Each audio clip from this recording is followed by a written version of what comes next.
If you have ever been in a rut on how to identify the playstyle of your deck in a card game, that's entirely understandable. Card games provide us an incredibly nuanced and complex ecosystem that can be painfully difficult to decipher.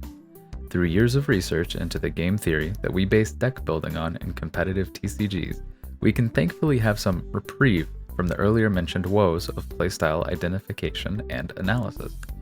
Hello, this is your buddy Rex, and today I'll be breaking down the theory behind deck archetypes and playstyles in my favorite trading card game, Grand Archive.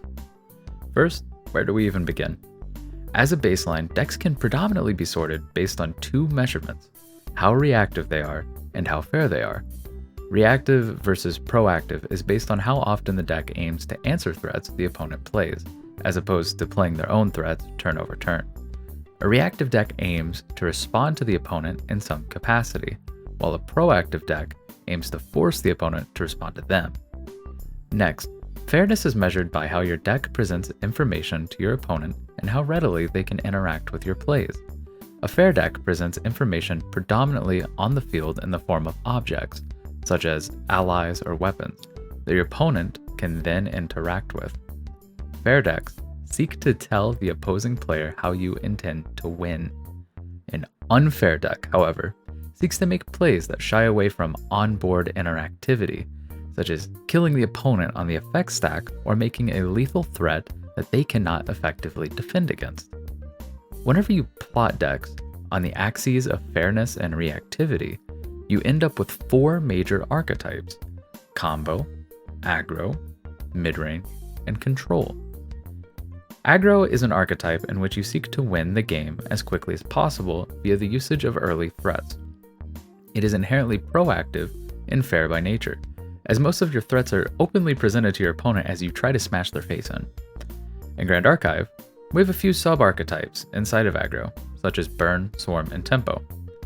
Burn seeks to burst out the opponent early on using cheap reserve cost cards with large amounts of damage. Fiza, or Mono Fire Xander Aggro, is the premier burn deck in Grand Archive. Swarm plays copious amounts of allies on board in order to kill the opponent with overwhelming numbers. A common swarm deck in GA is Willies, or Wind Allies Swarm. Tempo is an aggro sub-archetype that aims to play efficient and consistent threats to kill their opponent while disrupting their opponent's defenses or stabilization attempts. As you move from the more proactive and fair decks into fair decks that are more reactive, you shift away from aggro into what is called midrange. Midrange received its namesake from being the middle of the range between aggro and control. Depending on the matchup, it can become more of an aggro deck or more of a control deck. Midrange decks aim to beat their opponent through sheer value in their plays, be that with a highly synergistic engine or by trading value on board into their favor. Some common mid-range decks are Crux Windrange and Water Diana Aggro Control.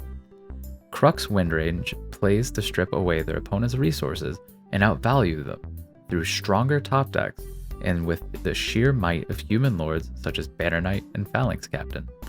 Aggro Control, however, aims to play 1 to 2 strong threats on board and protect them, such as to close out the game with a stronger board than their opponent turn for turn.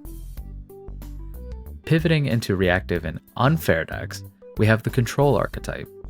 Control is heavily oriented around denial, be that on board, the effect stack, or by denying the ability to deal damage whatsoever.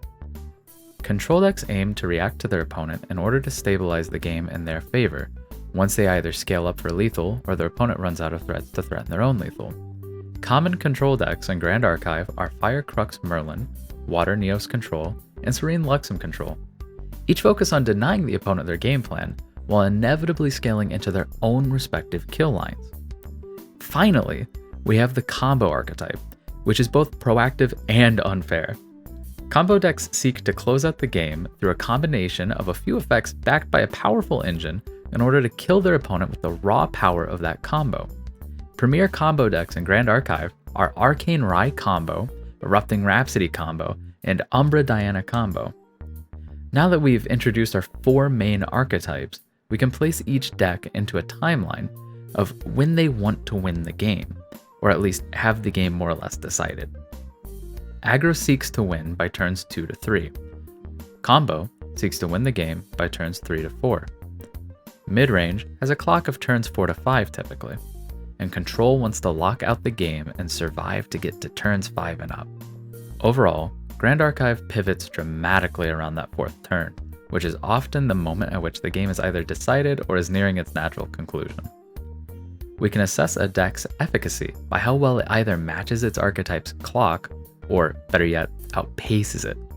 It would be terrible to have an aggro deck that can't find lethal until turn 5 at the earliest, but it would be very potent to have a control deck that can lock out the game as early as turn 4. This timeline is the natural cadence at which decks in Grand Archive tend to play. In addition, we can generally assess a deck's matchup spread by using the Archetype Compass. Decks that oppose each other on the compass usually have about a 50-50 or 60-40 matchup into each other at their peaks.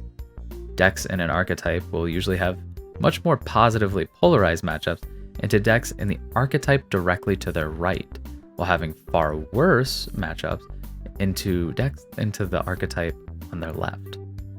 This isn't necessarily something written in law, but can help guide us in how we tune our decks into a given field.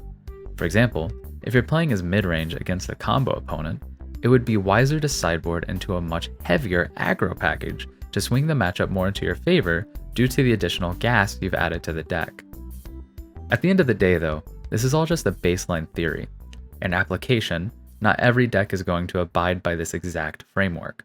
Some decks do it all, while other decks do nothing. However, understanding the basics of deck archetypes and the theory surrounding them can help you tune your decks better and dramatically improve your skills as a pilot. It's not an easy task trying to take a jumbled mess of your own personal favorite cards and turning it into the next meta mainstay. But with enough awareness on what you want that pile to accomplish, you'll be one step closer to achieving your goals. Thank you for watching.